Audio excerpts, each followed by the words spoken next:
Olá!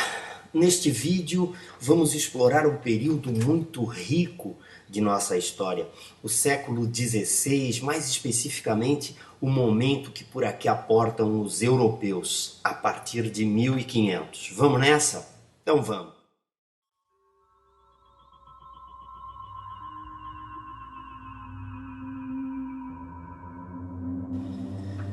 Do mesmo modo que o homem, ao desvendar o espaço sideral, envia relatórios acerca daquilo que encontra, também os navegadores do século XVI enviavam às autoridades europeias textos informativos acerca da terra recém-descoberta. Alguns desses textos eram chamados de crônicas, uma vez que relatavam o cotidiano dos navegantes. Além disso, as crônicas, cartas, tratados e os outros textos também destacavam as possibilidades econômicas trazidas pelas novas terras. A este primeiro século de nossa história literária chamamos quinhentismo, e ele se caracteriza por dois grupos de textos muito específicos. Os textos produzidos por navegantes laicos, isto é, não religiosos, e os textos produzidos por missionários religiosos. Importante ressaltar que a Europa vivia o classicismo, era a hora do Renascimento, uma época marcada pelo renascimento do interesse nos estudos clássicos greco-latinos. Inclusive, foi esse interesse que permitiu, entre outras coisas, o desenvolvimento tecnológico que resultou nas grandes navegações e também no desenvolvimento do mercantilismo.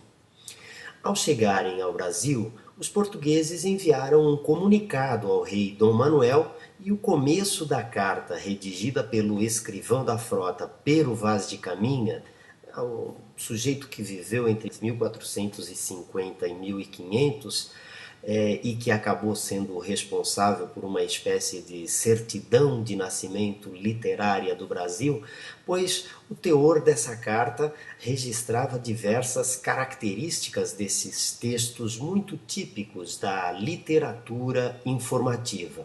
Vamos a um fragmento dessa carta e depois o estudo desse fragmento. Tome vossa alteza minha ignorância por boa vontade e creia como certo que não hei de pôr aqui mais que aquilo que vi e me pareceu, nem para aformosear, nem para afear. Notem que existe uma preocupação já desde o início da carta do Pero Vaz de Caminha com a objetividade. No momento em que transcreve na sua carta não hei de pôr aqui mais que aquilo que vi e me pareceu, nem para aformosear, nem para afear, diz ele, entre outras coisas, que deseja ser o mais objetivo possível. Temos aí uma das características desses textos da literatura informativa.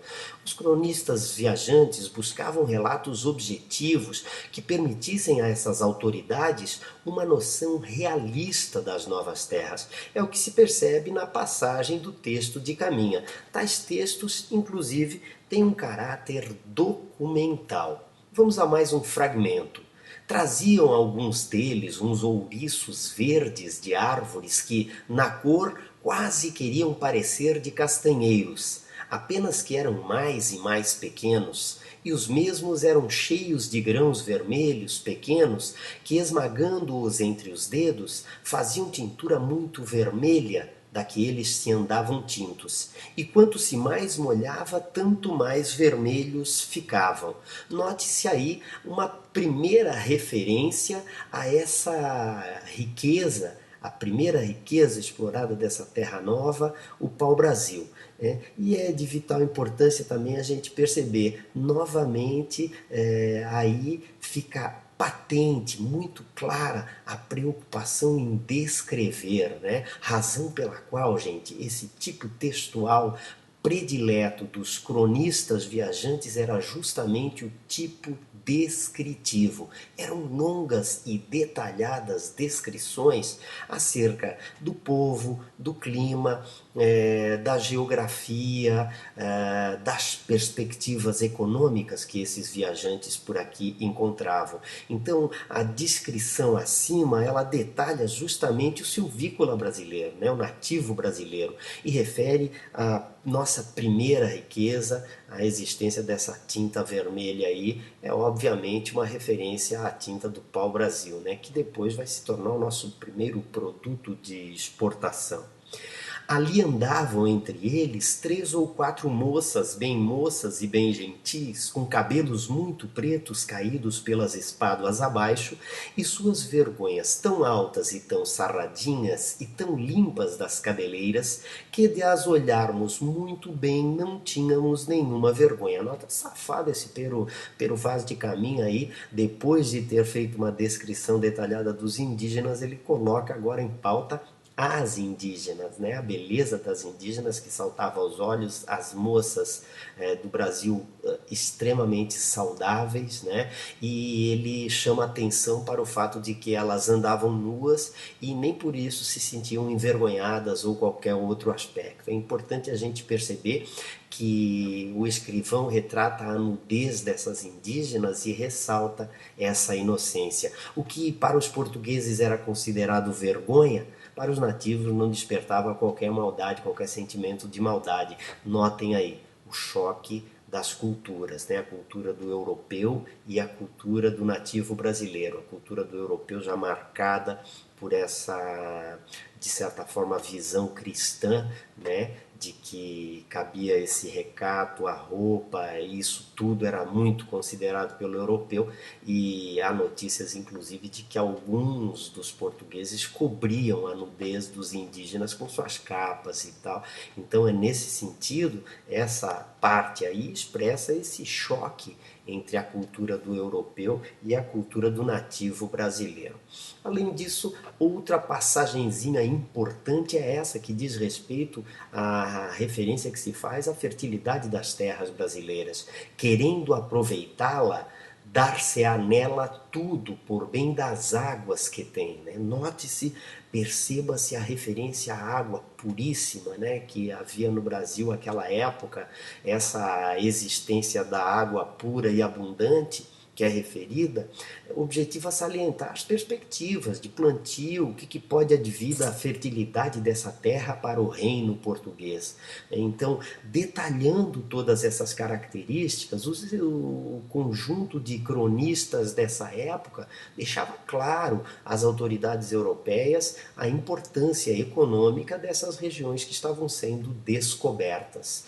O melhor fruto que nela se pode fazer será salvar esta gente, diz outra parte da carta, e essa parte já é uma parte igualmente importante, porque nela percebe-se que lado a lado com a preocupação econômica caminhava a preocupação religiosa. Uma das riquezas buscadas pelos navegantes era o fortalecimento da igreja. Viemos buscar cristãos e especiarias, diz Pero Vaz de Caminha a certa altura de seu texto, e estava sacramentada a descoberta da nova colônia portuguesa, que só passou a ser sistematicamente explorada quase meio século depois, né?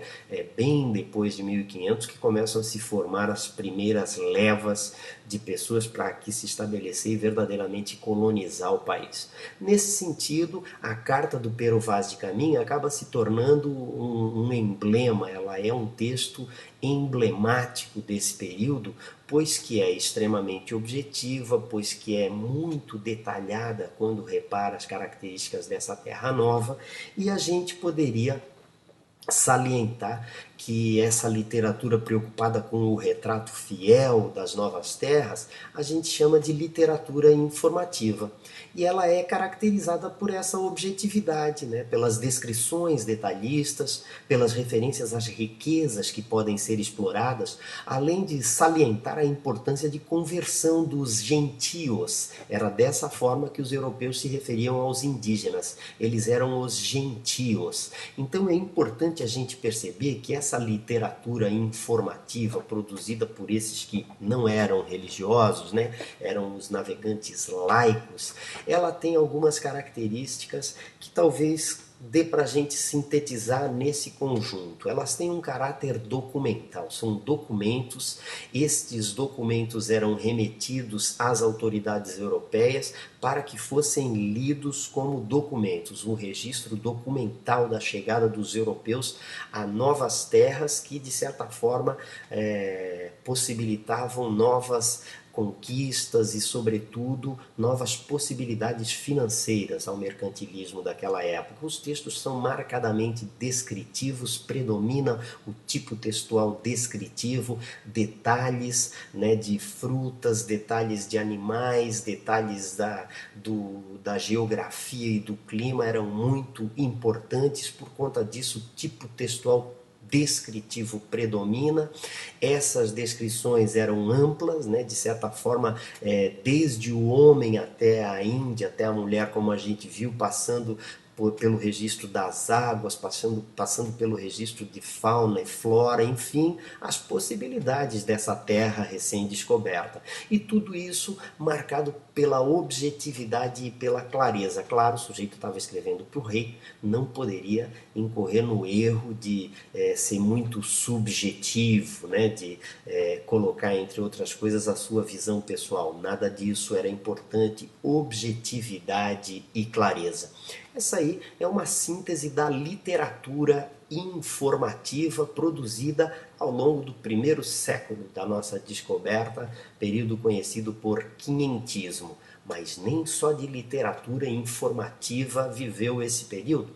Também tivemos um outro grupo de escribas, e esses ligados à igreja, né? Principalmente à igreja católica. Esses são os responsáveis por outra vertente de textos, aquele chamado de literatura jesuítica. É que ao lado dos navegadores e cronistas que aqui desembarcaram, vieram grandes grupos de missionários religiosos, e eles assinaram um capítulo importante de nossa história literária. Foram os responsáveis pela elaboração de um conjunto de textos que ficou conhecido como textos da literatura jesuítica. O José de Anchieta, o mais famoso deles, é um nome de destaque dessa literatura, inclusive porque, entre outras coisas, foi aquele que se preocupou com desenvolver um aprendizado da língua do indígena e foi o responsável pela elaboração de uma gramática da língua tupi, justamente com o objetivo de superar essas dificuldades linguísticas. Perceba-se e imagine-se a dificuldade desses missionários chegar aqui e falar de deuses, né, para um povo absolutamente destituído desse tipo de crença, né, iniciar esse movimento das missões jesuíticas nesse país continental, o Brasil, deve ter sido uma tarefa árdua. E o José de Anchieta acaba escrevendo dessas dificuldades em uma carta que ele envia ao padre-geral de São Vicente em 1560, já 1º de junho, 60 anos depois do descobrimento. Os portugueses davam início a, de certa forma, grande empresa, tinham dado início à grande empresa da colonização do Brasil, e essa carta aqui atesta a dificuldade desses missionários na tarefa da conversão. Vamos dar uma olhadinha nesse fragmento da carta do José de Anchieta. Há tão poucas coisas dignas de se escrever que não sei que escreva, porque se escrever a vossa paternidade, que haja muitos dos Brasis convertidos, enganar-se-á a sua esperança, porque os adultos a quem os maus costumes de seus pais têm convertido em natureza, cerram os ouvidos para não ouvir a palavra da salvação, e converter-se ao verdadeiro culto de Deus, não obstante que continuamente trabalhamos pelos trazer a fé. Note-se, começar do final. Nota que ainda, embora trabalhassem muito pela conversão, a tarefa da conversão se mostrava extremamente difícil. Por quê? Porque os indígenas herdavam os hábitos e costumes que eram ensinados pelos seus pais. E os missionários apareciam ali para eles com, de certa forma, aquele elenco novo de deuses e santos e divindades e entidades.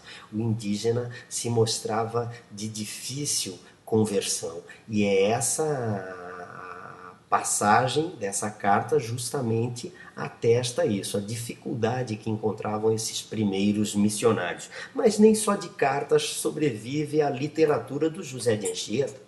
José de Anchieta, com o objetivo de converter o indígena de uma maneira um pouquinho mais fácil, né, ou facilitar a tarefa da conversão, ele também elaborou diversos autos religiosos, diversas peças de caráter religioso e encenava essas peças orientando os indígenas que viam naquele Deus muito mais poder do que estavam habituados a ver nos seus deuses, nas suas divindades, né? Razão porque acabavam ficando extremamente impressionados com o poder desse Deus novo que o Anchieta lhes apresentava através dessas peças teatrais ensaiadas, escritas, desenvolvidas pelo Anchieta para serem encenadas aqui no Brasil recém-descoberto. Outro gênero textual também explorado pelo Anchieta vai ser o gênero lírico, né? Escreveu diversos poemas e esse gênero literário explorado pelo José de Anchieta, ele tinha uma característica de ser extremamente simples para que o indígena fosse tocado de uma maneira mais facilitada. Então, fundamentalmente se explorava a musicalidade de versos curtos, as rimas extremamente fáceis, e era através desses poemas que o Anchieta ia ensinando hábitos religiosos a esses silvícolas brasileiros, de forma a convertê-los à fé católica. Temos aí um fragmento de um poema bastante famoso, poema inclusive elaborado em 5 sílabas poéticas, né? Medida de verso conhecida como redondilha menor. A Santa Inês, cordeirinha linda como folga o povo, porque vossa vinda lhe dá lume novo. Cordeirinha santa de Jesus querida, vossa santa vinda o diabo espanta. Esse aí é um trecho de um poema e a gente pode perceber as rimas ali, né? E fundamentalmente a ideia de elaborar textos fáceis para ser facilmente assimilados por esses indígenas, para que esses indígenas também se convertessem, né, ao catolicismo de uma forma um pouquinho mais fácil. Essa daí talvez seja a primeira manifestação literária que acabou ficando resguardada pela história em terras brasileiras. O grande José de Anchieta teve, de certa forma, a ajuda de um outro grande missionário chamado Manuel da Nóbrega, um outro jesuíta extremamente importante na história do Brasil. Inclusive, Anchieta, ao lado de Manuel da Nóbrega, acabou fundando um colégio que deu origem à cidade de São Paulo. Vejam só que cidades como São Paulo, Rio de Janeiro, essas cidades acabaram nascendo, surgindo dessas investidas dos missionários jesuítas pelos sertões brasileiros, né? Para finalizar, é importante a gente perceber também que o Anchieta, tamanho foi o seu trabalho, que ficou conhecido como o apóstolo do Brasil, grande missionário jesuíta José de Anchieta. Finalizando, a gente pode elencar algumas características do quinhentismo para sistematizar isso aí que a gente viu esse primeiro século. Trata-se de um movimento marcado por textos de europeus para europeus, nada de literatura brasileira. Anchieta, espanhol, Pero Vaz de Caminha, português e assim tantos outros escribas que aqui passaram foram europeus escrevendo textos para serem lidos lá na Europa por outros europeus. Então esse é o primeiro aspecto marcante. Eles expressam uma visão eurocêntrica de mundo. Lembrem-se, muitos são os textos que expressam esse conflito, esse choque cultural entre a noção europeia e a noção nativa brasileira daquela época. É importante a gente referir isso, os textos acabam assinalando. Lembra aquela passagem, a Índia nua, chamando muita atenção do Pero Vaz de Caminha lá na carta.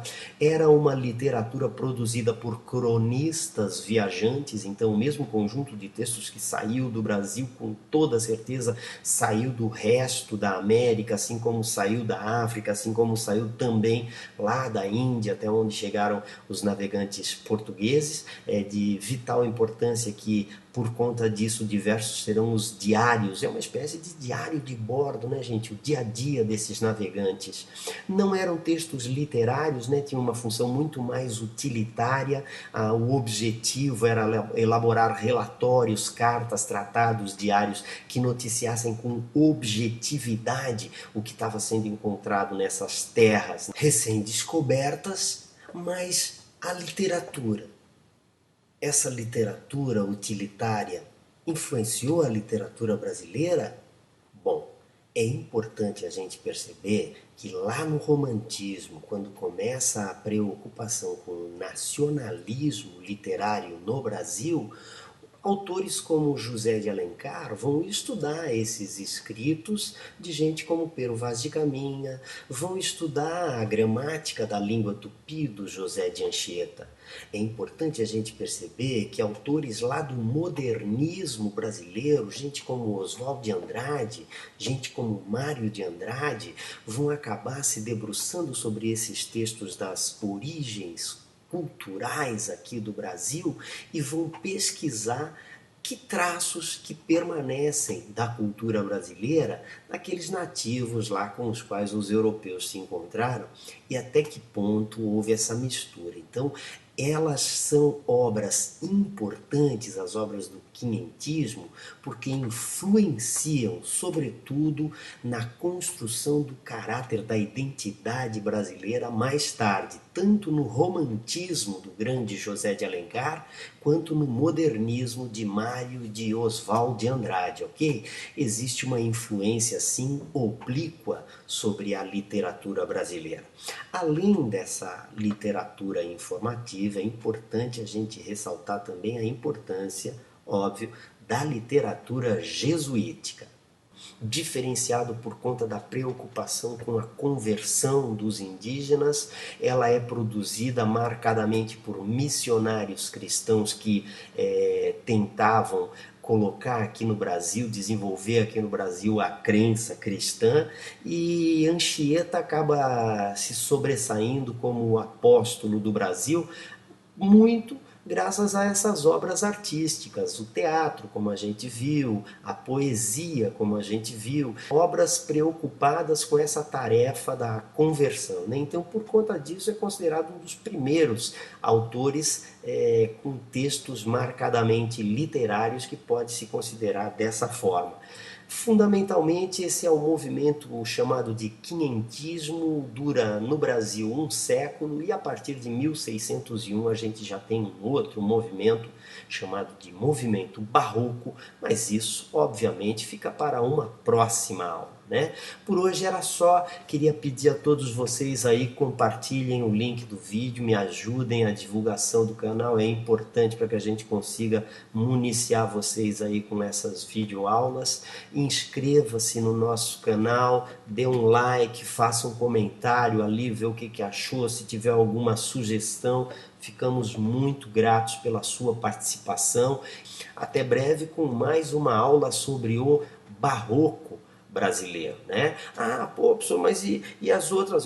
Importante, outras aulas aí que a gente já postou, funções da linguagem, tá lá no nosso canal, uma introdução aos estudos literários, outra aula sobre gêneros literários, agora essa aula sobre o quinhentismo e breve o barroco.